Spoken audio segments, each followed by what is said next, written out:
Hello. Welcome back to everyone. Medicology nursing services के YouTube channel में आप सभी लोगों का स्वागत है।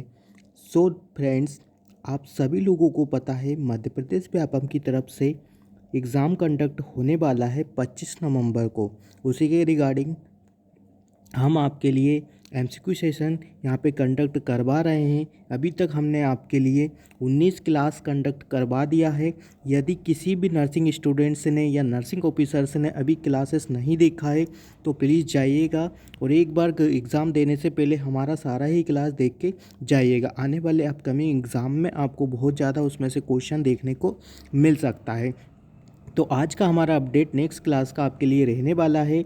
इससे पहले मैं बता दूं कि यदि आपने अभी तक हमारे मेडिकोलॉजी नर्सिंग सर्विसेज के यूट्यूब चैनल को सब्सक्राइब नहीं किया है तो प्लीज़ जाइएगा, देन सब्सक्राइब कर लीजिएगा। उसमें आपको vacancy related information, nursing department से रिलेटेड, स्वास्थ्य विभाग से रिलेटेड सारी ही इन्फॉर्मेशन देखने को मिल जाएगा और ऐसी important MCQ classes for the competitive exam के लिए देखने को भी मिल जाता है। तो काफ़ी कंप्लीट आपको नॉलेज है, आपको मेडिकोलॉजी नर्सिंग सर्विसेज के यूट्यूब चैनल से आपको देखने को मिल जाएगा। यहाँ पे आपको क्या करना है, प्ले लिस्ट पे क्लिक करना है। जैसे ही आपको स्क्रीन पे प्ले लिस्ट दिखा रहा है तो यहाँ पे आपको क्या करना है, जो मध्य प्रदेश व्यापम का क्लासेस दिखा रहा है इस पर क्लिक करना है। तो इस पर आपको सारा ही मध्य प्रदेश का जितना भी अभी तक हमने क्लासेस कंडक्ट करवाया है वो आपको सारा ही यहाँ पे एक ही पेज पे देखने को मिल जाएगा। और वही बात करूँ मैं नेक्स्ट ऑप्शन का, जो हमारा इसमें रहने वाला होता है कि नेक्स्ट आपके लिए क्या है, तो यहाँ पे हम कम्युनिटी पोस्ट पुटअप करते हैं जिसमें आप क्या कर सकते हो कि आप अपने जो क्वेश्चन आंसर है उसका यहाँ पे अपना राइट आंसर यहाँ पे पुटअप कर सकते हो। हम एमसीक्यू सेशन चलाते हैं यहाँ पे बहुत सारे लोग पार्टिसिपेट करते हैं। आप भी अपना नॉलेज क्या कर सकते हैं, यहाँ पे पार्टिसिपेट कर सकते हैं। तो आज का हमारा क्लास आपके लिए कुछ कम्युनिटीज़ से रिगार्डिंग रहने वाला है। कम्युनिटीज़ के कुछ गोल्डन पॉइंट्स मैंने पुट करे हैं, वन लाइनर क्वेश्चन जो आपको एग्ज़ाम में देखने को मिलते हैं। तो चलिए शुरू करते हैं हमारे सेशन की ओर।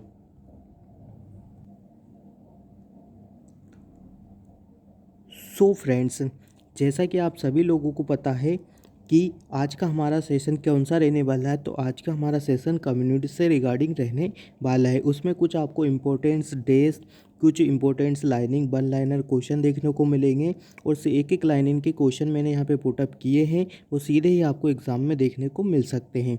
तो आज मेरा कोई एमसीक्यू सेशन क्लासेस नहीं रहने वाला है। One liner question, golden points आपके लिए यहाँ पे कवर होने वाले हैं।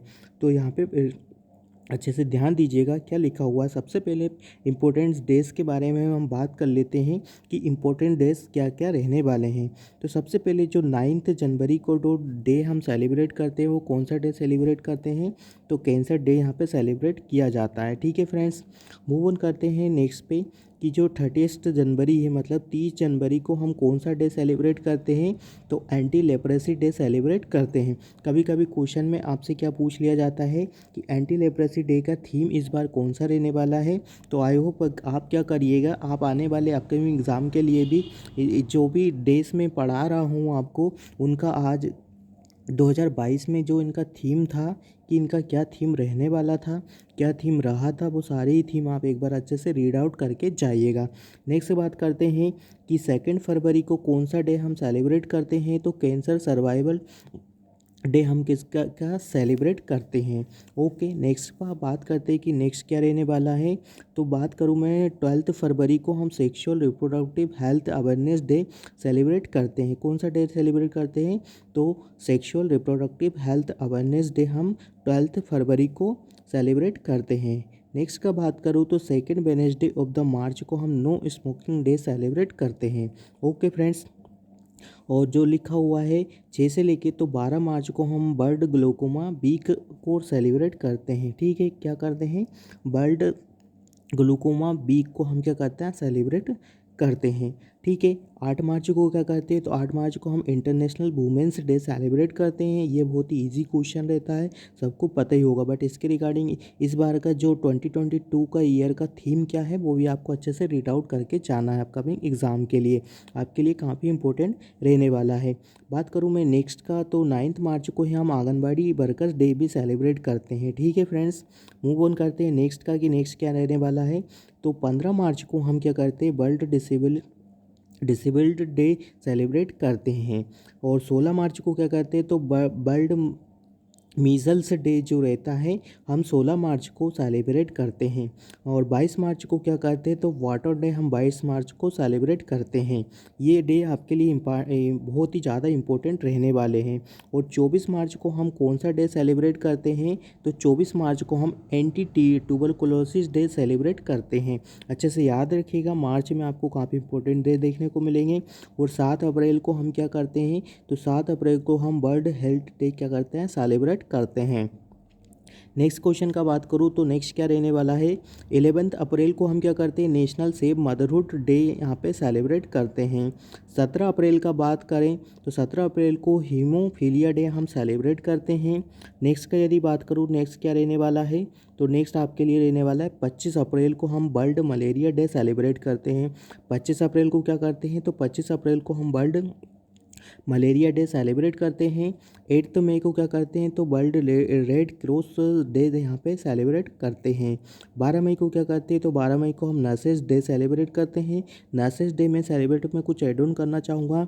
इसमें आपको जितने भी ईयर्स हुए हैं मैं बता देता हूँ आपको, जो 2020 से लेकर तो 2020, 21, 19 और 22 का थीम आपको अच्छे से रीड आउट करके जाना है एक बार। ठीक है फ्रेंड्स, बात करते हैं हम नेक्स्ट का कि नेक्स्ट कौन सा डे रहने वाला है तो 31 मई को हम नो टबैको डे यूज़ करते हैं, उसको सेलिब्रेट करते हैं। और 5 जून को क्या करते हैं वर्ल्ड इन्वायरमेंट डे हम 5 जून को हम क्या करते हैं सेलिब्रेट करते हैं। वही बात करूँ मैं यदि 8 जून का तो 8 जून को क्या करते हैं ब्रेन ट्यूमर डे होता है, हम उसको सेलिब्रेट करते हैं। और 14 जून को क्या करते हैं तो वर्ल्ड ब्लड डोनर डे हम 14 जून को सेलिब्रेट करते हैं। भाई बात करूँ यदि मैं 21 जून का तो 21 जून को इंटरनेशनल योगा डे हम सेलिब्रेट करते हैं। योगा डे के रिगार्डिंग भी आपको थीम अच्छे से रीड आउट करके जाना है। मैं जितने का थीम बोल रहा हूँ साथियों उनका थीम आपको टिप ऑफ टंग याद होना चाहिए, आने वाले एग्ज़ाम में आपको काफ़ी देखने को मिल सकता है। ठीक है, 26 जून को क्या करते हैं तो 26 जून को international day of drug abuse का हम सेलिब्रेट करते हैं। ठीक है साथियों, अब बात करते हैं हम जून कंप्लीट हो गया, हम जुलाई में एंटर कर रहे हैं तो 1 जुलाई को क्या करते हैं तो 1 जुलाई को है हम डॉक्टर डे को सेलिब्रेट करते हैं। 11 जुलाई को करते हैं वर्ल्ड पॉपुलेशन डे सेलिब्रेट करते हैं। और 28 जुलाई को वर्ल्ड हेपेटाइटिस डे मनाते हैं। वर्ल्ड हेपेटाइटिस डे आपको CHO के एग्ज़ाम में भी पूछा गया था जो प्रीवियसली एग्ज़ाम हुआ है, तो इसको अच्छे से रीड आउट करके जाइएगा। बात करते हैं हम अगस्त में, तो अगस्त में हम क्या करते हैं तो अगस्त में वर्ल्ड ब्रेस्ट फीडिंग डे हम सेलिब्रेट करते हैं। जो फर्स्ट वीक होता है हमारा उसमें ही वर्ल्ड एड्स डे फीडिंग का भी हम क्या करते हैं उसमें सेलिब्रेट करते हैं। कभी कभी ऐसा भी क्वेश्चन आपको देखने को मिल सकता है कि वीक्स कौन सा वीक्स होता है कि जो world breastfeeding day weeks में आपको देखने को मिलता है। तो 1 से लेकर 6 तारीख में जो फर्स्ट वीक होता है उसमें हम वर्ल्ड ब्रेस्ट फीडिंग वीक्स को भी सेलिब्रेट करते हैं। ओके ना फ्रेंड्स, नेक्स्ट बात करते हैं कि नेक्स्ट आपके लिए क्या रहने वाला है। तो बात करें नेक्स्ट में सितंबर का बात करें तो 8 सितंबर को वर्ल्ड लिटरेसी डे हम सेलिब्रेट करते हैं। 26 सितंबर को वर्ल्ड हार्ट डे हम सेलिब्रेट करते हैं। और 28 सितंबर को हम करते हैं वर्ल्ड रेबिस डे सेलिब्रेट करते हैं। 1 अक्टूबर को international day for the older person हम एज अ रूप में क्या करते हैं सेलिब्रेट करते हैं। चलिए बात करते हैं नेक्स्ट का कि नेक्स्ट डे कौन सा रहने वाला है। तो 1 अक्टूबर को national voluntary blood donation day celebrate करते हैं। कौन सा डे सेलिब्रेट करते हैं तो 1 अक्टूबर को national voluntary blood donation day हम क्या करते हैं सेलिब्रेट करते हैं। ये चाहता तो मैं आपको MCQ में प्रिपेयर करके भी दे सकता था, बट उसमें क्या होता है कि MCQ में एक ही क्वेश्चन के में काफ़ी ज़्यादा टाइम आपका स्पेंड हो जाता है। और यदि बात किया जाए तो 25 तारीख को आपका एग्ज़ाम होने वाला है, तो 25 तारीख का आपको पास ज़्यादा समय नहीं है। तो ये चीज़ें भी आप अच्छे से रीड आउट करके जाइएगा, आपको एग्ज़ाम में इसका भी वेटेज देखने को मिल सकता है। तो मूव ऑन करते हैं नेक्स्ट का कि नेक्स्ट क्या रहने वाला है। तो नेक्स्ट आपके लिए रहने वाला second Wednesday of the October हम क्या करते हैं वर्ल्ड डिज़ास्टर रिडक्शन डे हम सेलिब्रेट करते हैं। 2 अक्टूबर को क्या करते हैं तो वर्ल्ड डिजास्टर डे हम सेलिब्रेट करते हैं। 9 अक्टूबर का यदि बात करें तो वर्ल्ड साइड डे हम क्या करते हैं सेलिब्रेट करते हैं। और 10 अक्टूबर का हम world mental health day celebrate करते हैं। ठीक है साथियों, चलिए बात करते हैं नेक्स्ट का कि 24 अक्टूबर को हम क्या करते हैं। तो 24 अक्टूबर को वर्ल्ड पोलो डे हम क्या करते हैं, ऐसे सेलिब्रेट करते हैं। और 10 नवंबर को क्या करते हैं, तो यूनिवर्सल इम्यूनाइजेशन डे हम 10 नवंबर को सेलिब्रेट करते हैं। याद रखिएगा, यूनिवर्सल इम्यूनाइजेशन डे 10 नवंबर को हम सेलिब्रेट करते हैं। 25 नवंबर को क्या करते हैं, तो international day for the elimination of the violence against women. तो जिस तारीख को आपका एग्ज़ाम होने वाला है 25 नवंबर को, उस डे भी हम क्या करते हैं, वर्ल्ड एलिमिनेशन डे हम यूज़ करते हैं, वायलेंस अगेंस्ट द वुमेन के लिए यूज़ किया जाता है। तो 1 दिसंबर को सबको पता है कि वर्ल्ड एड्स डे हम सेलिब्रेट करते हैं। तो ये चीज़ आपको अच्छे से पढ़ के जाना है। एड्स के रिगार्डिंग भी क्वेश्चन आपसे काफ़ी एग्ज़ाम में पूछे जा सकते हैं। आपको क्या करना है कि एड्स का जो प्रोग्राम है वो कब आया था, जो इसके फेसेस कब देखने को मिले था, इसमें जो ART थेरेपी देते हैं वो कब आया था, और इसमें कौन कौन सा थीम इस बार रहने वाला है, 2022 का, 2021 का, 2019 का थीम कौन सा रहा था, लास्ट ईयर थीम क्या था, वो भी अच्छे से रीड आउट करके जाना है। ओके साथियों, मूव करते हैं नेक्स्ट पे। तो 3 दिसंबर का बात किया जाए तो 3 दिसंबर को क्या किया जाता है, international day of the disabled person. Okay, और 10 दिसंबर का बात करें तो ह्यूमन राइट्स डे हम 10 दिसंबर को सेलिब्रेट करते हैं। लास्ट वीक ऑफ अप्रैल क्या करते हैं, बर्ड इम्यूनाइजेशन वीक हम क्या करते हैं, सेलिब्रेट करते हैं।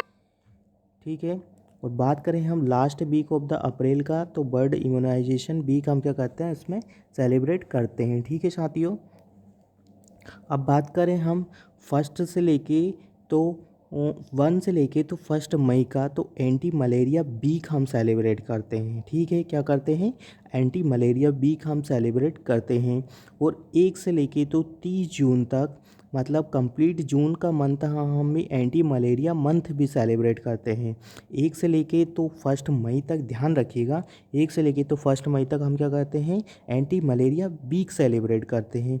और पूरा कम्प्लीटली यदि जून का बात कर रहे हैं तो एंटी मलेरिया जो मंथ होता है वो हमारा जून का रहता है। तो कभी कभी मलेरिया के रिगार्डिंग आपसे बहुत क्वेश्चन पूछे जाते हैं कि कौन सा जो कितने टाइप की कैटेगरीज होती हैं, कितने टाइप की स्पेसीज होती हैं मलेरिया की, और क्या क्या इसमें ट्रीटमेंट दिया जाता है, तो वो अच्छे से एक बार अच्छे से रीड आउट करके जाइएगा। ठीक है साथियों, चलिए बात करते हैं नेक्स्ट का कि 1 अगस्त से लेके तो 8 अगस्त तक आपको कौन सा डे देखने को मिलेगा। तो जैसा मैंने आपको बताया, वर्ल्ड ब्रेस्ट फीडिंग वीक हम सेलिब्रेट करते हैं।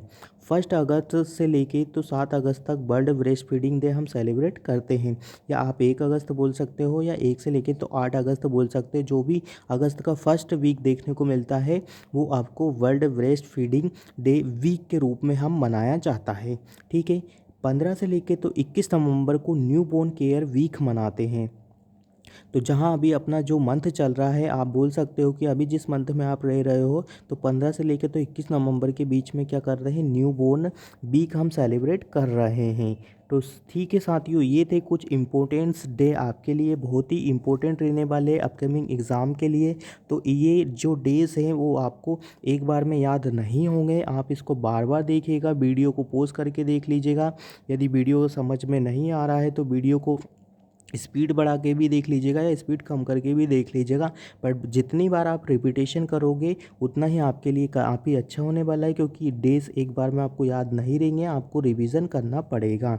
तो आप बात करते हैं हम नेक्स्ट का कि नेक्स्ट इंपॉर्टेंट क्वेश्चन आपके लिए क्या रहने वाला है। तो कुछ फार्माकोलॉजी से कुछ कम्युनिकेबल डिसीज़ का यहाँ पे देखने को मिलेगा। सीधा ही MCQ आपसे पूछा जाता है कि ड्रग ऑफ चॉइस क्या रहने वाला है। तो बात करें हम, यदि मलेरिया का आपसे ड्रग ऑफ चॉइस पूछा जाता है, जैसे लिखा हुआ है कि मलेरिया का ड्रग ऑफ चॉइस यहाँ पे क्या देखने को मिलेगा, तो मलेरिया का जो ड्रग ऑफ चॉइस आपको देखने को मिलेगा, क्लोरोक्विनीनोन आपका मलेरिया का ड्रग ऑफ चॉइस देखने को मिलता है। ठीक है साथियों, तो ये मलेरिया का ड्रग ऑफ चॉइस आपको देखने को मिलता है, और ये प्रेगनेंसी में कॉन्ट्रा इंडिकेटेड होता है। रिमेंबर, याद रखिएगा कि प्रेगनेंसी में क्लोरोक्विनीनोन होता है जो कि कॉन्ट्रा इंडिकेटेड होता है। बात करें हम सेकेंड का कि जो क्या रहने वाला है, स्कैबीज। तो स्कैबीज का कौन सा आपको ड्रग देखने को मिलता है, तो यूरेक्स और क्रोटामाइटिन 50% ऑफ द परफेमेथ्रिन देखने को मिलता है। ओके, रीड आउट करिएगा अच्छे से। मैंने जूम कर दिया है, आप अच्छे से रीड आउट कर सकते हैं। वही बात करें यानी चिकन पॉक्स का, तो चिकन पॉक्स एसाइक्लोविर रहने वाला है। चिकन पॉक्स का क्या रहने वाला है? एसाइक्लोविर रहने वाला है।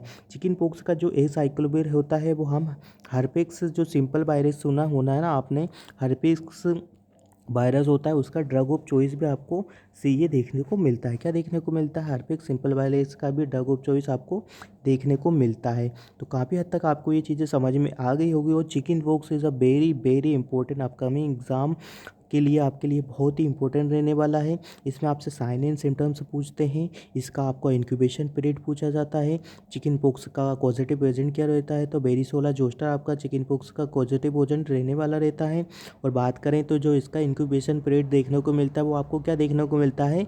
तो चिकन पॉक्स का इंक्यूबेशन पीरियड याद रखने का बहुत अच्छा तरीका मैं आपको बताता हूँ कि चिकन पॉक्स का इंक्यूबेशन पीरियड मैक्सिमम से मैक्सिमम 14 दिन से ऊपर रहता है। आप ऐसे इसको याद रख सकते हो कि मैक्सिमम 14 दिन से ऊपर रहता है। ओके साथियों, चिकन पॉक्स मैं इसलिए एड ऑन करना चाहता हूँ क्योंकि ये बहुत ही इंपॉर्टेंट होता है। इसमें आपको साइन एंड सिम्टम्स आपसे कभी कभी पूछे जाते हैं कि जो इसमें फर्स्ट आपको रेसेस देखने को मिलेगा वो कहाँ पे अपेयर होता है। तो फर्स्ट जो रेसेस आपको देखने को मिलता है वो कहाँ अपेयर होता है? तो जो फर्स्ट रेसेस आपको देखने को मिलता है वो ट्रंक पे अपेयर होता है।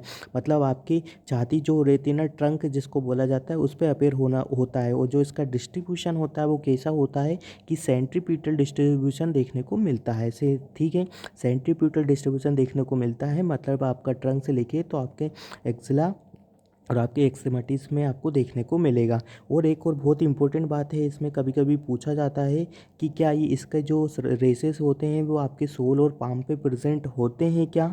तो आपको बिल्कुल ही ना कर देना है। एग्ज़ाम के पॉइंट ऑफ व्यू से कभी कभी क्वेश्चन बनता है कि जो ये स्मॉल पॉक्स हुआ और आपका चिकन पॉक्स हुआ, दोनों कंडीशन दे दिए जाएंगे और आपसे पूछ लिया जाएगा कि किस में आपको सोल और पाम पे रेसेस देखने को मिलता है। तो साथियों मैं बता दूं आपको कि चिकन पॉक्स में आपको सोल और पाम पे रेसेस देखने को नहीं मिलता है। वही बात करें यदि हम स्मॉल पॉक्स का, तो स्मॉल पॉक्स में आपको आपके सोल है, हाथ पैर के पंजों पे आपको क्या देखने को मिलता है? रेसेस देखने को मिलेगा। और चिकन पॉक्स में आपको प्लियोमॉर्फिज्म की कंडीशन में आपको फ्यू ड्रॉप लाइक क्या देखने को मिलेगा? जो रेसेस देखने को मिलता है। ठीक है। और यदि इम्पोर्टेंट बात बताऊं मैं इसमें आपको चिकन पॉक्स के रिगार्डिंग, तो चिकन पॉक्स का जो इंक्यूबेटिव पीरियड होता है वो कब से स्टार्ट हो जाता है? तो 1 से लेके तो 2 दिन पहले से ही हो जाता है, जब से आपका रेसेस अपीयर नहीं होता है, और 6 डे आफ्टर भी चलता है। तो ये चीज़ें काफ़ी इंपॉर्टेंट रहने वाली है। चिकन पॉक्स से रिगार्डिंग आपको हर एक चीज़ अच्छे से रीड आउट करके जाना है। नेक्स्ट को बात करते हैं, नेक्स्ट क्या रहने वाला है। तो नेक्स्ट क्या क्या देखने को मिलेगा? तो सीचर तो मिलियासिस देखने को मिलता है। प्रोजेडिनिटिल इसका जो राइट आंसर आपको देखने को मिलेगा।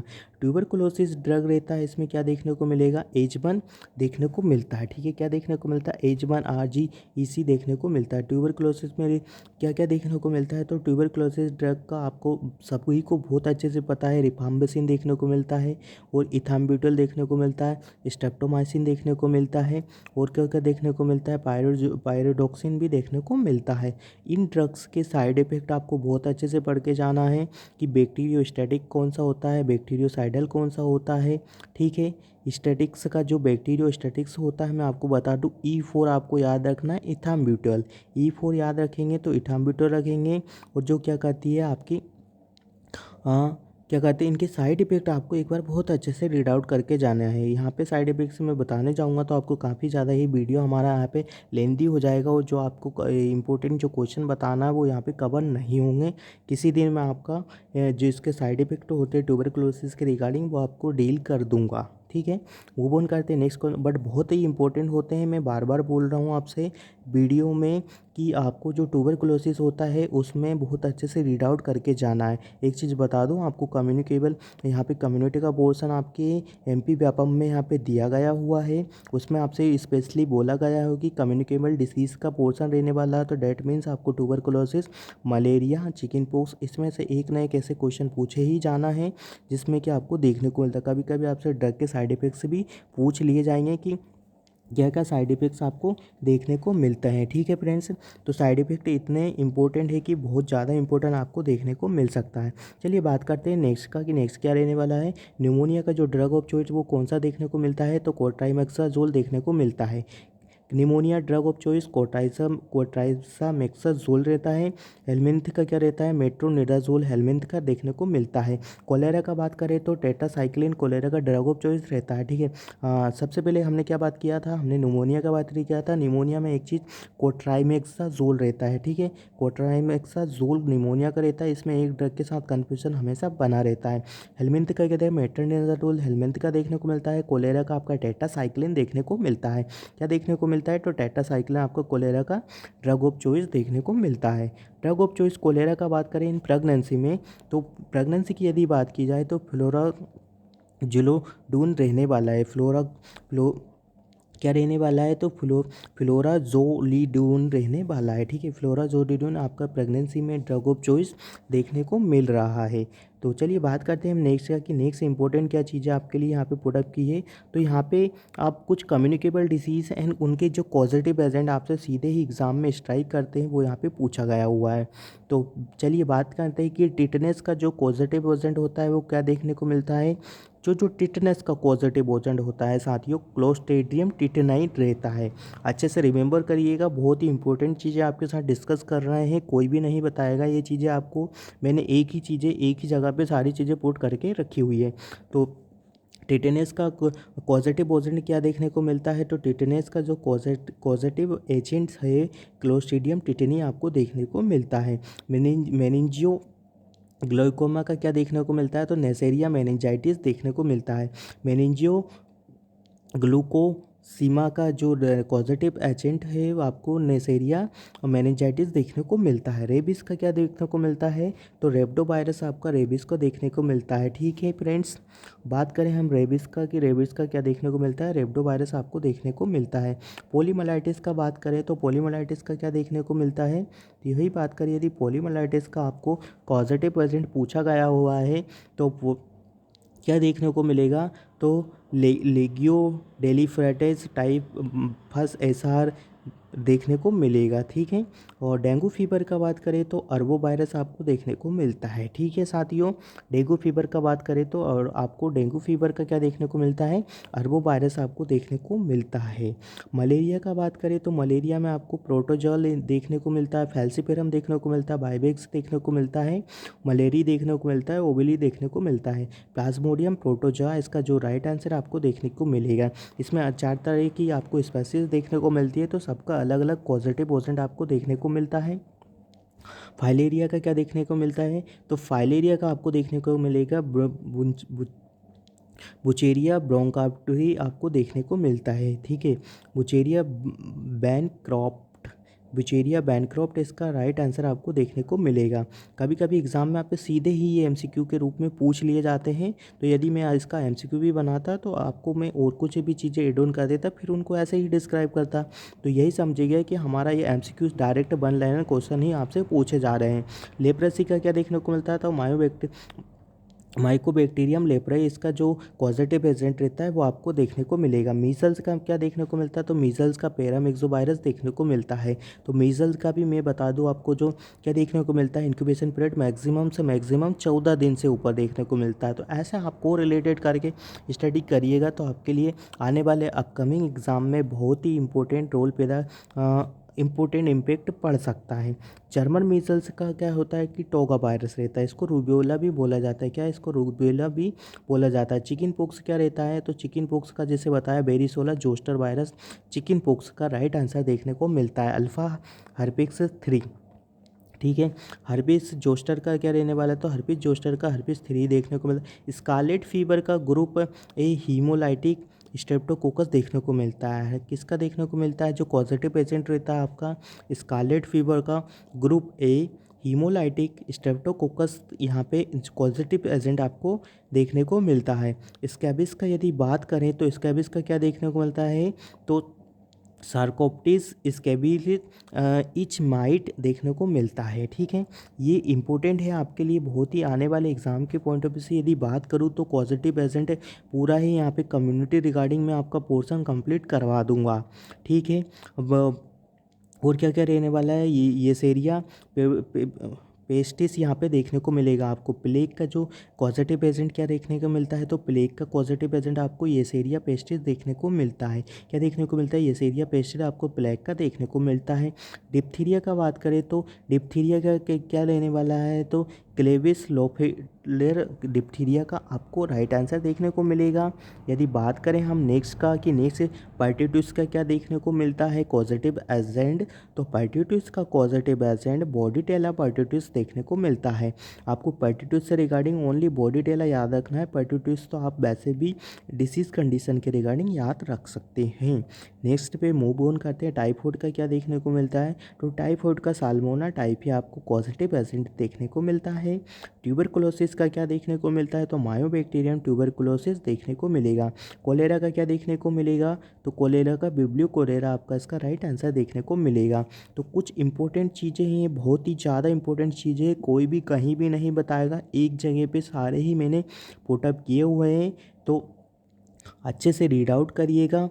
और यदि कंटेंट पसंद आ रहा है तो अपने फ्रेंड्स साथियों को ज़रूर से ज़रूर शेयर कर दीजिएगा, ताकि आपको इस इम्पोर्टेंट क्लास का बेनिफिट मिल पाए और आपके जितने भी नियरेस्ट डियरेस्ट पर्सन हैं उनको भी इस चीज़ का बेनिफिट मिल पाए। चलिए मूव ऑन करते हैं नेक्स्ट का कि लेप्टोस्पायरोसिस का क्या देखने को मिलेगा, लेप्टोस्पायरा आपको देखने को मिलता है।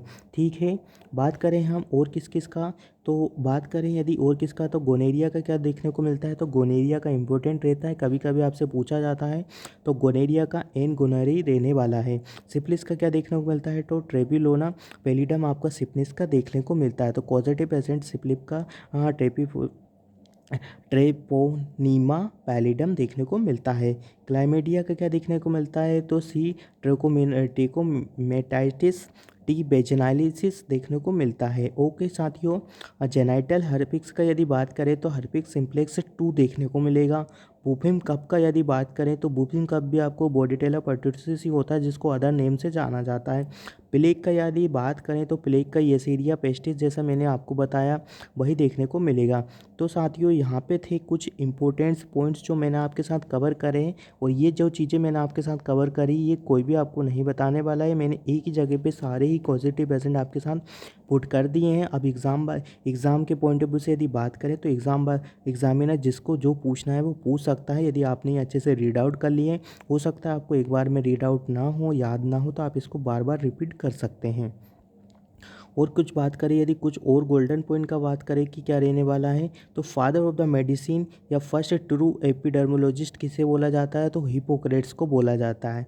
ठीक है साथियों, और father of the public health किसे बोला जाता है, तो फादर ऑफ पब्लिक हेल्थ हम किसको बोला जाता है, कोलेरा को बोला जाता है। ठीक है, किसे बोला जाता है कि कोलेरा को father of the public health बोला जाता है। वही बात करूँ डॉक्टर जॉन्स स्नो को क्या बोला जाता है, तो जॉन आपको पता है एपिडर्मोलॉजिस्ट उनको कहा जाता है, क्या कहा जाता है, उनको एपिडर्मोलॉजिस्ट कहा जाता है। ओके साथियों, मूव ऑन करते हैं नेक्स्ट क्वेश्चन पे कि first country to socialise medicine completely, तो रूसिया रहने वाला है। ठीक है, health is a state of the complete mental physical social and the mental, तो ये की डेफिनेशन किसने दिया था, तो ये डेफिनेशन आपको WHO ने प्रोवाइड किया था। ठीक है, HDI क्या होता है, तो ह्यूमन डेवलपमेंट इंडेक्स। ठीक है, क्या होता है HDI, यदि बात करा हम HDI का यदि बात किया जाए तो HDI क्या होता है, ह्यूमन डेवलपमेंट इंडेक्स रहता है। Knowledge literacy and the many year schooling income and the longevity life expectancy at the birth रहता है। ठीक है, life expectancy is a mortality indicator रहता है, पॉजिटिव हेल्थ इंडिकेटर रहता है। ठीक है, कुछ इंपॉर्टेंट पॉइंट्स है, गोल्डन पॉइंट्स आपके लिए यहाँ पे पुट अप किए गए हैं। एपिडर्मोलॉजिकल ट्राइट्स क्या देखने को मिलता है, पूछा जाता है जो एपिडर्मोकोलॉजिकल ट्रायल्स क्या रहता है, तो आपसे सीधे ही एग्ज़ाम में पूछ लिया जाता है कि कौन कौन से देते हैं, और एक बोल दिया जाएगा कि एक्सेप्ट कौन सा नहीं होता है। तो एजेंट होता है, होस्ट होता है, एनवायरनमेंट होता है। ठीक है, एजेंट होगा देन वो अपने होस्ट पे जाएगा, देन अब एक फेवरेबल एनवायरनमेंट चूज़ करेगा। ठीक है, तो इसका जो आपको लिए रहने वाला है इपिडर्मोलॉजिकल ट्रायड, मतलब 3 देखने को मिलता है, इसलिए इसको हम ट्रायड बोला जाता है। एक extermination of the organism is the, तो इरेडिकेशन कहा जाता है। मतलब इरेडिकेशन का मतलब जो ये होता है कि जैसे कंप्लीट मतलब रूट आउट कर देना, फ्रॉम द रूट से उसको जड़ से ही ख़त्म कर देना, उसको इरेडिकेशन कहा जाता है। क्या कहा जाता है? टर्मिनेशन ऑफ द ऑर्गेनिज्म इस, तो उसको क्या बोला जाता है? इरेडिकेशन कहा जाता है। क्या कहा जाता है? तो उसको साथियों इरेडिकेशन हम बोला जाता है। ठीक है साथियों, क्या बोला जाता है? इरेडिकेशन उसको बोला जाता है। यहाँ पे कभी कभी आपसे पूछा जाता है eradication, elimination and control.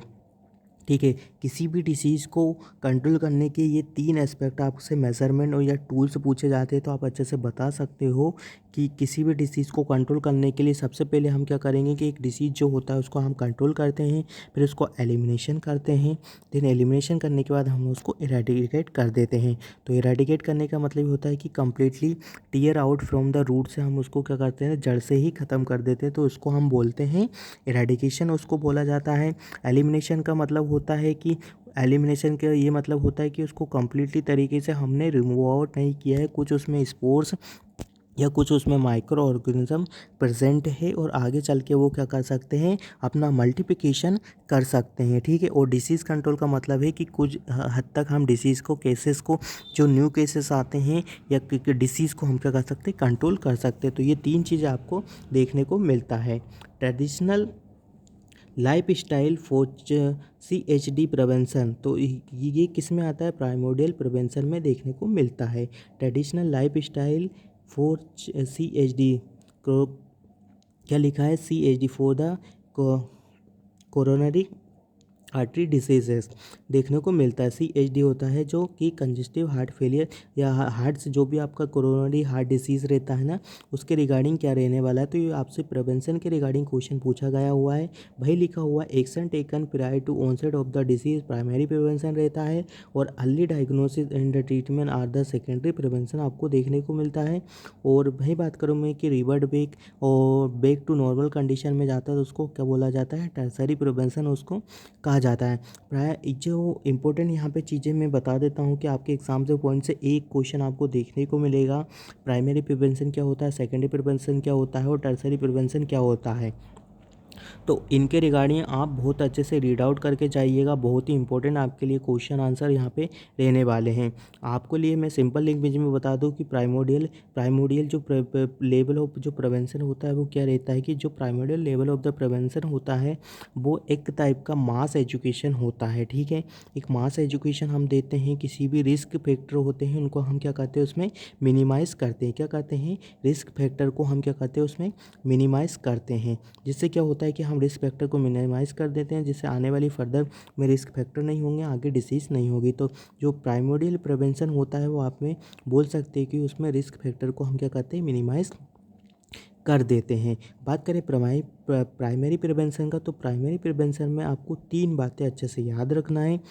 Specific protection, ध्यान दीजिएगा, स्पेसिफिक प्रोटेक्शन, इम्यूनाइजेशन और प्राइमरी प्रिवेंशन रहता है। ठीक है, क्या रहता है? स्पेसिफिक प्रोटेक्शन और इम्यूनाइजेशन। ठीक है, और ये चीज़ें आपको किस में देखने को मिलती है? प्राइमरी प्रिवेंशन में आपको देखने को मिलता है किसी भी डिसीज़ से। और हम क्या करते हैं कि पहले ही उसे देखने को मिलता है, तो वो चीज़ें हम हेल्थ एजुकेशन के रूप में भी हम प्रोवाइड करवा सकते हैं।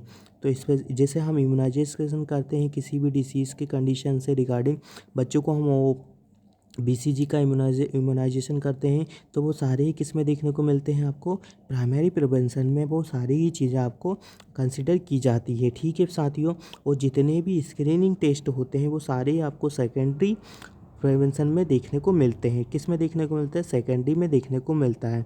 यह भी बात करूँ कि जो मैरिज काउंसलिंग होता है वो किस में आपको देखने को मिलता है? तो जो मैरिज काउंसलिंग होता है साथियों, वो आपको प्राइमोडियल प्रिवेंशन में देखने को मिलता है। कभी कभी आपसे एग्ज़ाम के पॉइंट ऑफ व्यू से पूछ लिया जाता है कि एग्जाम्पल दे दिया जाता है और ऐसे आपसे क्वेश्चन पूछे जाएंगे। ठीक है, तो इस टाइप के आपसे क्वेश्चन प्राइमोडियल प्रिवेंशन के रिगार्डिंग पूछे जाने हैं। जो टर्सरी प्रिवेंशन होता है कि जैसे ही किसी का कुछ प्रॉब्लम हो जाता है, रिवर्ट बैक का जो नॉर्मल कंडीशन होती है, जैसे मान लिया जाता है कि किसी का एक्सीडेंट हो गया है, अब उसको जो फिजियोथेरेपिस्ट वगैरह लोग होते हैं वो आपको उसको आपकी उसकी नॉर्मल जो कंडीशन होती है जो पहले जैसी कंडीशन होती है उसको वापस उसी कंडीशन में लेके आना आपका tertiary level of the prevention कहा जाता है। ठीक है साथियों, तो ये चीज़ें इसमें देखने को मिलती है और अर्ली डिटेक्शन होता है आपका प्राइमरी प्रिवेंशन में। ठीक है, तो ये इम्पोर्टेंट, बहुत ही ज़्यादा इम्पोर्टेंट आपके लिए रहने वाला है। प्राइमरी प्रिवेंशन, सेकेंडरी प्रिवेंशन और टर्सरी प्रिवेंशन से एक क्वेश्चन आपको देखने को ज़रूर मिल जाएगा। ठीक है, बात करते हैं हम नेक्स्ट का कि नेक्स्ट हमारे एक इम्पोर्टेंट क्या चीज़ें आपके लिए रहने वाली है। तो ओवरी टावर ऑफ डिसीज़ किसे बोला जाता है? तो लार्ज हॉस्पिटल को बोला जाता है। ठीक है, प्रेवलेंस इज़ अ, तो यहाँ पे आपसे पूछा गया है कि प्रेवलेंस क्या होता है? तो प्रेवलेंस ये होता है, प्रोपोर्शन होता है। प्रेवलेंस किसे बोला जाता है? तो प्रेवलेंस एक प्रोपोर्शन होता है। अब प्रोपोर्शन का यदि मैं बात करूँ कि प्रोपोर्शन क्या होता है, तो साथियों आपने सुन के रखा होगा कि जो हमारा एपिडेमियोलॉजी होता है उसमें क्या रेट, रेशियो और प्रोपोर्शन देखने को मिलता है। तो यदि बात किया जाए, मैं बात करूँ आपसे, तो यहाँ पे पुटअप करना चाहूँगा, बहुत ही इंपॉर्टेंट यहाँ पे एक क्वेश्चन आपको लिए अराइज होता है कि जो प्रोपोर्शन होता है उसको हम किससे 100 से मल्टीप्लाई करते हैं। किससे करते हैं? 100 से। याद रखिएगा प्रोपोर्शन कितना होता है? 100 से मल्टीप्लाई होता है। और प्रेवलेंस में कि जो प्रेवलेंस होता है वो आपका यदि कभी कभी पूछा जाता है तो प्रेवलेंस इज तो प्रोपोर्शन रहता है। ठीक है, प्रेवलेंस क्या रहता है? प्रोपोर्शन देखने को मिलता है, जिसमें क्या होता है कि आपका न्यूमरेटर होता है और एक डिनोमिनेटर होता है। ठीक है, आपने सुनकर होगा, और इसका जो आप देखते हैं मल्टीप्लायर रहता है वो 100 रहता है। तो ये चीज़ें आपको देखने को मिलती है। इसमें क्या रहता है कि आपका जो न्यूमरेटर होता है और डिनोमिनेटर रहता है वो दोनों सेम हो सकते हैं और सेम होंगे। ठीक है, क्या होंगे? सेम भी हो सकते हैं और सेम भी नहीं हो सकते। बट जो इसका मल्टीप्लायर रहेगा वो जो प्रोपोर्शन का आपका क्या देखने को मिलेगा? 100 देखने को मिलेगा। तो बहुत ही इंपॉर्टेंट चीज़ें मैं ये बता रहा हूँ आपको, ये एग्ज़ाम के पॉइंट ऑफ व्यू से पूछा जाता है। ठीक है, चलिए नेक्स्ट का बात करते हैं कि जो प्रेवलेंस होता है वो क्या होता है कि प्रेवलेंस जो होता है उसमें अपन ऐड करते हैं न्यू केस और ओल्ड केस। जैसा मैंने बताया कि इसमें जो न्यूमरेटर और डिनोमिनेटर रहते हैं वो सेम रहते हैं। तो यहाँ पे जो न्यूमरेटर और डिनोमिनेटर वो क्या रहने वाला है कि आपका पॉपुलेशन है, केसेस का पॉपुलेशन है, कितने केस आपके न्यू हैं, कितने केस आपके पुराने हैं। तो दोनों का कोरिलेशन आपको देखने को यहाँ पे मिलता है, उसी को क्या बोला जाता है? प्रेवलेंस बोला जाता है। और प्रेवलेंस क्या होता है? प्रेवलेंस एक द प्रोपोर्शनल रेट रहता है, प्रोपोर्शनल रहता है। ठीक है, रेशो नहीं रहता है, रेट नहीं रहता है। कभी कभी आपसे एग्जाम में पूछ लिया जाता है कि प्रेवलेंस इज़ अ, तो वहाँ पे एक्सेप्ट करके आपसे क्वेश्चन ऐसे पुटअप कर दिया जाएगा कि what is the prevalence is a except. तो यहाँ पे रेट रहेगा, रेशो रहेगा और प्रोपोर्शन रहेगा और एक अदर कुछ भी दे दिया जाएगा। तो यदि आपको ये चीज़ें पता होगी तो आप अच्छे से एग्ज़ाम में इसको अच्छे से डिफाइन कर सकते हो। ठीक है, यहाँ पे क्या है कि एक और कभी कभी क्वेश्चन बनता है आपसे इंसिडेंस का होता है। तो इंसिडेंस क्या होता है कि न्यू केस होता है। ठीक है, ये चीज़ आपको अच्छे से रीड आउट करके जाना है। Total number of the death, total number of the case is a case fatality रहता है। क्या रहता है? केस फैटिलिटी रहता है। Total number of death, total number of cases is a case fatality रहता है। Life threatening disease. ठीक है, अच्छे से रीड आउट करके जाइए, बहुत ही इंपॉर्टेंट ये चीज़ें आपके लिए रहने वाली होती हैं। Observe death, expected that is किस में देखने को मिलता है? स्टैंडर्ड मोर्टेलिटी रेशियो रहता है। ठीक है, स्टैंडर्ड मोर्टेलिटी रेशियो भी कभी कभी आपसे पूछ लिया जाता है, किस में करते हैं? Prevalence duration is the incidence. जैसा मैंने बताया कि प्रेवलेंस का जो ड्यूरेशन होता है पर्टिकुलर समय में कितना देखने को मिलता है, तो उसको इंसिडेंस कहा जाता है। Leprosy is also known as the Hansen's disease. Very important यहाँ पे चीज़ें बताई गई है कि जो लेप्रेसी होता है उसको क्या बोला जाता है? तो लेप्रेसी को हैंसेन डिसीज़ भी हम कहते हैं। Best marker for the HIV progressive is CD4 cell count हम देखते हैं। यदि HIV का आपको बेस्ट जानना है कि उसका प्रोग्रेसिव ऑफ डिसीज़ क्या है, तो हम जो CD4 सेल का काउंट होता है जिसको 200 से 400 CD4 सेल का काउंट आपको कम देखने को मिलता है, तो हम उसको बोल सकते हैं कि person suffering from the HIV condition. ठीक है, Q fever is caused by the Coxiella burnetii incubation period रहता है, जो उसका 2 to 3 वीक से देखने को मिलता है। जो क्यू फीवर होता है उसका जो पॉजिटिव एजेंट क्या देखने को मिलता है, कॉक्सिला बर्निटी, और इनका इंक्यूबेशन पीरियड 2 to 3 वीक से आपको देखने को मिलेगा। ठीक है साथियों, तो Kyasanur forest disease is associated with the sudden onset high grade fever is also known as the monkey disease and the monkey fever. ठीक है, मंकी फीवर किसे बोला जाता है, तो associated with the sudden onset of the high grade fever रहता है, जिसको मंकी डिसीज हम कहा जाता है। इंक्यूबेशन पीरियड क्या देखने को मिलता है, तो मंकी डिसीज का इंक्यूबेशन 3 से लेके तो 8 दिन आपको देखने को मिलेगा। ठीक है, both expose and the output have the occurred before study start in the case control study कहा जाता है। बहुत इंपॉर्टेंट क्वेश्चन है ये, बहुत अच्छे से पढ़िएगा। Both exposure and the outcome have occurred before study start is the, तो केस कंट्रोल स्टडी से कहा जाता है। केस कंट्रोल स्टडी किसे कहा जाता है कि बोथ एक्सपोजर हो गए हैं इन आउटकम हैव ओकर्ड, मतलब बिफोर स्टडी। हम बिफोर स्टडी हम पता लगा सकते हैं कि जो आउटकम आने वाला है क्या हो जाता है, उसको केस कंट्रोल स्टडी बोला जाता है। Most common food poisoning due to staphylococcus की वजह से देखने को मिलता है। बहुत ही इंपॉर्टेंट चीज़ें बता रहे हैं आपको, अच्छे से नोट डाउन करिएगा। कोड स्टडी क्या होता है, तो forward by the looking prospective study. Prospective code study मतलब आप आगे का स्टडी करके चल रहे हो। जो केस कंट्रोल स्टडी रहता है वो बिफोर एक्सपोजर का रहता है। जो कोड कोड स्टडी आपको देखने को मिलता है वो क्या देखने को मिलता है, फॉरवर्ड लुकिंग होता है, मतलब हम प्रोस्पेक्टिव होता है। कभी जैसे आपने भी फॉर्म फिलअप किया होगा तो आपने स्कूल कॉलेजेस में प्रोस्पेक्टिव फॉर्म भरते हैं ना, तो प्रोस्पेक्टिव फॉर्म का मतलब ये होता है कि हम बिना एडमिशन लिए पहले ही प्रोस्पेक्टिव फॉर्म भर देते हैं। तो जो कोड स्टडी होता है हमारा, उसका भी यही फाइंडिंग रहता है, और वो भी लुकिंग फॉरवर्ड की तरफ देखा जाता है कि हम आगे हमारा स्टडी में क्या चीज़ें आपको देखने को मिलेगी। ठीक है, तो ये चीज़ें आपके लिए काफ़ी इंपॉर्टेंट रहने वाली है। आई होप आपको चीज़ें समझ में आई होगी। और मैचिंग लिखा है रिमूव्स, देन बात करते हैं relative risk incidence among exposure incidence among non exposure. तो यहाँ पे ये चीज़ें रहने वाली है। और Framingham heart study is a cohort study रहता है। ठीक है, heart of control trial is a randomisation कहा जाता है। ठीक है, heart of control trial is, heart of control trial से तो रेंडमाइजेशन कहा जाता है। ठीक है साथियों, तो ये चीज़ आपके लिए काफ़ी इंपॉर्टेंट यहाँ पे रहने वाली है। आई होप आपको समझ में आई होगी। बात करते हैं हम और किस किस की चीज़ का। तो यहाँ पे जो आपके लिए चीज़ें थी वो मैंने काफ़ी कवर कर दी है आपके लिए। जो चीज़ें यहाँ पे थी वो बहुत सी मोस्टली चीज़ें मैंने आपको बता दी है। अब देखते हैं नेक्स्ट क्या रहने वाला। Occurrence of a disease clearly is excess in normal expectancy epidemic. तो क्या रहने वाला है, उसको एपिडेमिक कहा जाता है। Disease important in the country where it doesn't occur, तो इसको एक्सोटिक बोला जाता है। बहुत डिसीज़ कंट्री जो कहाँ से आई है आपने को बाहर से देखने को मिली है, जो बाहर से कोई पर्सन आता है उसकी वजह से डिसीज़ होती है, तो उसको हम एक्सोटिक बोला जाता है। First case to come to in notice of investigator क्या बोला जाता है, उसे हम इंडेक्स केस बोला जाता है। इंडेक्स केस किसे बोला जाता है, तो इंडेक्स केस वो होता है जिसको कुछ भी बीमारी वगैरह हो रही है और उसको ऐसा लग रहा है, फिर वो हॉस्पिटल में जाता है पर्सन। देन उसको क्या होता है कि जो फर्स्ट केस जो हमारा इन्वेस्टिगेटर होता है, we can say to doctor, जो फर्स्ट केस अपना लिखता है उसको क्या बोला जाता है, तो उसी को बोला जाता है, हम क्या बोला जाता है, इंडेक्स केस बोला जाता है। ठीक है साथियों, मलेरिया पैरासाइट इज मॉस्किटो रहता है। ठीक है, क्या रहता है, मॉस्किटो रहता है। और क्या रहता है, साइक्लो प्रोग्मेटिक ट्रांसमिशन देखने को मिलता है। ठीक है, gap between the primary case and the secondary case is the serial case, serial interval देखने को मिलेगा। जो प्राइमरी केस रहता है और जो सेकेंडरी केस रहता है वो क्या रहता है आपका, उसके बीच का जो गैप रहता है उसको हम क्या बोलते हैं, सीरियल इंटरवल बोला जाता है। सीरियल इंटर जो प्राइमरी केस क्या देखने को मिलता है, तो जो प्राइमरी केस होता है ऐसा होता है कि जिसमें फर्स्ट साइन एंड सिम्टम्स हमको दिख जाते हैं, किसी को भी कुछ भी डिसीज़ होता है, बट वो क्या होता है कि वो इतना लापरवाह इंसान रहता है कि वो डॉक्टर के पास नहीं जाता है, तो उसी को प्राइमरी केस बोला जाता है। ठीक है, क्या बोला जाता है, उसी को हम प्राइमरी केस बोला जाता है। और यदि वही चीज़ें अभी सेकेंडरी किसी में देखने को मिल रहा है, तो सेकेंडरी केस के क्या किसे कहा जाता है, कि जैसे किसी को डिसीज़ हुआ, मैं मान के चलूँ, मैं एक चीज़ यहाँ पे आपको दिखा देता हूँ कि जैसे मान के चलते हैं कि यहाँ पे एक पर्सन ए है, एक पर्सन बी है और एक पर्सन सी है। ठीक है, प्राइमरी और सेकेंडरी और इंडेक्स केस में आपको यहाँ पे थोड़ा सा बताना चाहूँगा। ठीक है साथियों। तो जो जैसे मैं बताऊं कि यहाँ पे एक छोटा बच्चा जो ए केस वाला है, इसका नाम आप कुछ भी रख सकते हो, गप्पू मप्पू जो भी आपको रखना है।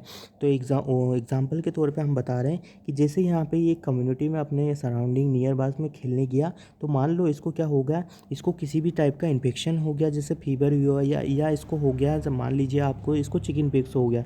ठीक है, अब इसको चिकन पॉक्स हो गया, तो ये क्या हो गया, ये प्राइमरी केस हो गया हमारा, क्या हो गया, ये प्राइमरी केस हो गया। ठीक है, अब बात करूँ मैं इसको कब हुआ, इसको यदि हुआ है, मान के चलो कि इसको 1 नवंबर को आपका केस हुआ। ठीक है, क्या हुआ है, 1 नवंबर को आपका जो ए पर्सन है उसको चिकन पॉक्स हुआ है। ठीक है, तो वो प्राइमरी केस में आ गया।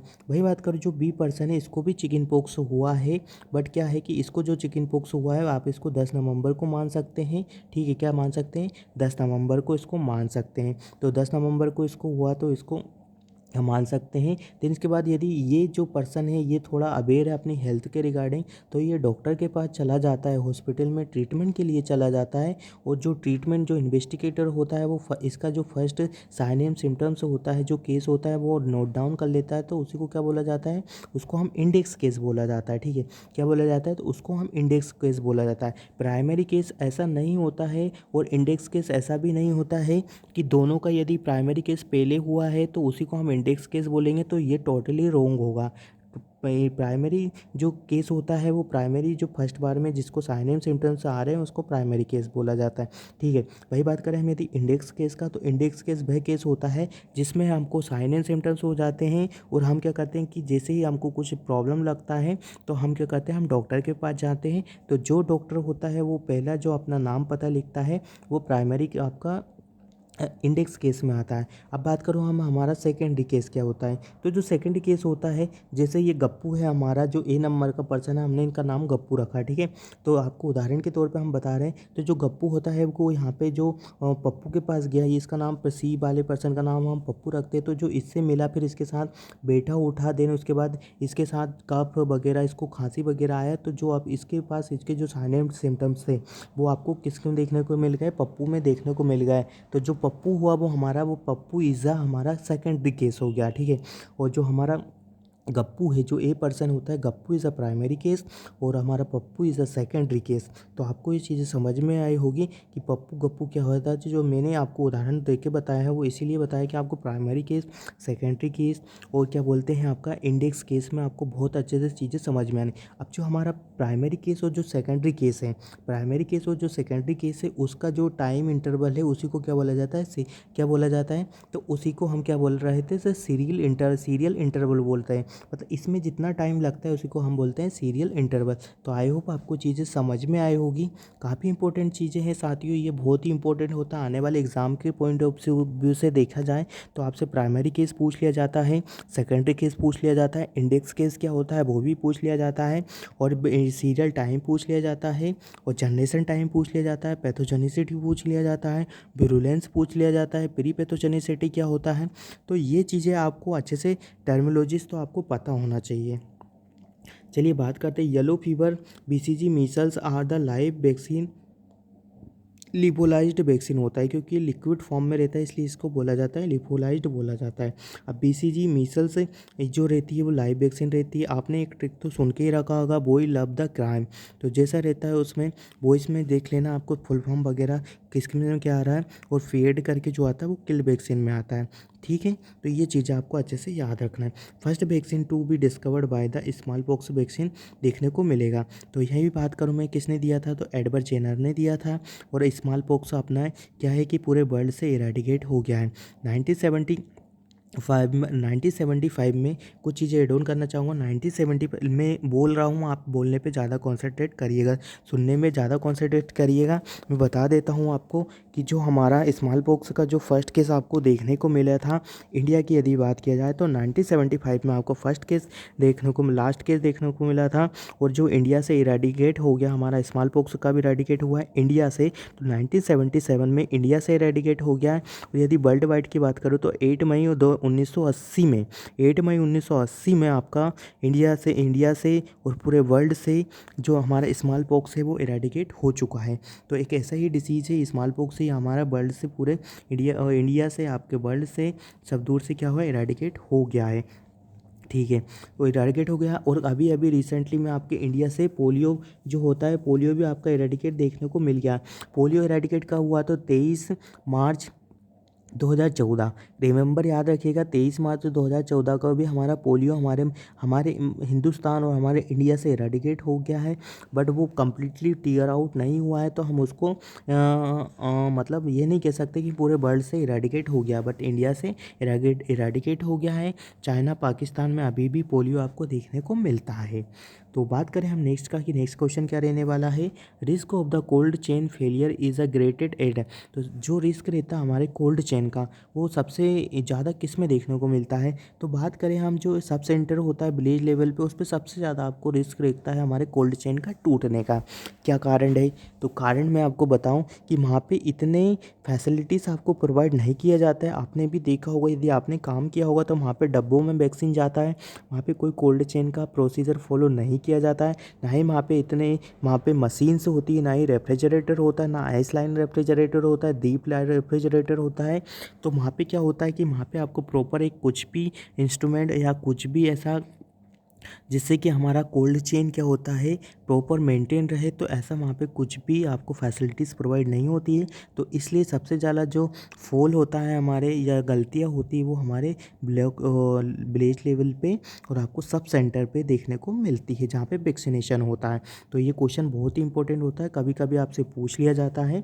ठीक है, most effective sterilising agent autoclaving आपका देखने को मिलता है। ठीक है, क्या देखने को मिलता है? ऑटोक्लेविंग आपका देखने को मिलता है। ठीक है, तो ये थे दोस्तों इसके रिगार्डिंग भी मैंने। अब जो हमारा नेक्स्ट क्लास आएगा, आई होप मैंने ये क्वेश्चन अभी तक मैं आज का हमारा क्लास जो रहने वाला है वो आज का क्लास अभी यहीं पे एंड करते हैं हम, क्योंकि क्लास काफ़ी ज़्यादा लंबा हो गया है। ऐसे ही यदि आपको इसका आगे का जो कंटिन्यूशन जो हमारा ये पोर्शन रहने वाला है, यदि आप लोग बोलेंगे कि इसको कंटिन्यू करूँ मैं, तो आप हमें कमेंट में ज़रूर आपके रिव्यू पुट करिएगा, क्योंकि जब तक आप आपके रिव्यू पुट नहीं करते तो हमको पता नहीं चलता है कि आपको कौन से कंटेंट अच्छे लग रहे हैं, आपको समझ में आ रहा है या नहीं आ रहा है। तो आप क्या करिएगा, इस क्लास को देखने के बाद अपने एक रिव्यू आपके कमेंट बॉक्स में ज़रूर पुट करिएगा, ताकि हमको समझ पाए कि आपको किस टाइप के क्वेश्चन और प्रोवाइड करवाएं। और ये वाले जो सिंगल लाइनिंग क्वेश्चन बनते हैं, यदि ये भी कंटिन्यूशन में चाहिए तो आप ये भी बता दीजिएगा, हम इसको आगे कंटिन्यूशन में जो हमारा नेक्स्ट क्लास रहेगा उसके साथ आप डील कर देंगे। तो आई होप आपको ये चीज़ें समझ में आई होगी और आज का हमारा क्लास भी आपको समझ में आया होगा। यदि क्लास समझ में आया है तो क्लास को लाइक कर दीजिएगा, शेयर कर दीजिएगा। और यदि चैनल पर नए हो और पहली बार क्लास देख रहे हो तो आप प्रीवियसली पूरी क्लास भी देख लीजिएगा। आने वाले मध्य प्रदेश व्यापम का जो एग्ज़ाम होने वाला है उसमें आपको बहुत ज़्यादा इसमें से क्वेश्चन देखने को मिल जाएंगे। इसमें ओल्ड पेपर भी हमने कवर करके दिए हैं आपके साथ, तो उसमें आपको एक आइडिया जब पता लग जाता है कि किस टाइप का आपको क्वेश्चंस पेपर में आने वाले हैं। तो आई होप आपको सारी चीज़ें समझ में आई होगी और चैनल को ज़रूर सब्सक्राइब कर लीजिएगा और वीडियो का लिंक ज़रूर से ज़रूर ज़्यादा से ज़्यादा जितने भी हो सके maximum to maximum future nursing officer तक शेयर कर दीजिएगा। ऐसा मत सोचिएगा कि हम ही पढ़ लें और हमारा सिलेक्शन हो जाए। आप जितना शेयर करोगे उतना आपका नॉलेज और बढ़ेगा, ऐसा नहीं होता है। सबका नॉलेज अलग अलग होता है, सबका कैपेसिटी अलग अलग होता है। तो आप जितना शेयर करोगे उतना आपको ज़्यादा नॉलेज देखने को मिलेगा। तो क्या करिएगा, वीडियो को ज़रूर से ज़रूर शेयर कर दीजिएगा आपके व्हाट्सअप ग्रुप में, टेलीग्राम ग्रुप में और आपके फेसबुक वगैरह पे सब दूर शेयर कर दीजिएगा। तो मिलते हैं एक न्यू क्लास के साथ, जब तक बने रहिए मेडिकोलॉजी नर्सिंग सर्विसेज के यूट्यूब चैनल पे।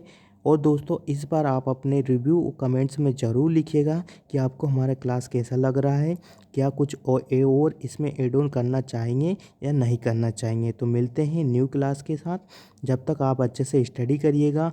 25 नवंबर को ज़्यादा दिन नहीं बचे हैं, 6 से 7 दिन ही बचे हैं, तो आप अच्छे से स्टडी करिएगा। ठीक है दोस्तों, मिलते हैं न्यू वीडियो में, जब तक बने रहिए मेडिकोलॉजी नर्सिंग सर्विसेज के यूट्यूब चैनल पर। जय हिंद, जय भारत।